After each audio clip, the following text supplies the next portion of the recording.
Guys উপরের দিকে তাকিয়ে দেখো এখানে কি তাজা তাজা এনিমি ল্যান্ড করতেছে।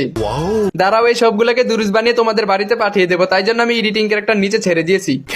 ততক্ষণে তোমরা লাইক বাটনে একটা ঘুষি মেরে দাও আর কমেন্ট বক্সে বলে যাও ফ্রি ফায়ারের কোন গানটাকে কি নামে ডাকা যায়, দেখবো আজকে কারটা বেশি ফানি হয়।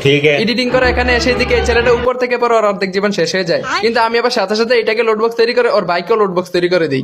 এনিমিগুলোর সাথে ফাইট করতে করতে আমার মোবাইলের আবার তেল শেষ হয়ে যায়। এন্ড তখনই দেখি নিচে আরেকটা ছেলে দৌড়ে এখানে এসে সুজে দাঁড়িয়ে থাকে। আমার মনে হয় ওর মোবাইলের তেল একেবারে শেষ হয়ে গেছে, তাই জন্য এইভাবে দাঁড়িয়ে ছিল। এখানে আবার এই ছেলেটাকে দেখি সুইসাইড করার চেষ্টা করতেছে, তাই জন্য ওকে আমি লাঠি দিয়ে বাড়ি দিয়ে বাঁচিয়ে ফেলি, মানে লোড বক্স তৈরি করে ফেলি। এই ঘটনার 2 বছর পর ফ্যাক্টরির গ্রামটার ভিতরে এনিমি খুঁজতেছিলাম, তবে একটা এনিমির দেখা এখন পর্যন্ত পাই নাই। কিন্তু তখনই দেখি এদিকে একটা এনিমি আমার লোড বক্স থেকে লোড করার জন্য চলে এসে, তবে এনিমিটা হয়তো এখন জন্ম নিয়ে ল্যান্ড করছে, কারণ ওর কাছে একটা লোড নাই। যাই হোক ওকে আমি লোড বক্স তৈরি করবো না, আরে মিয়া একটা হেডশট মেরে শুধু নক করে রাখবো।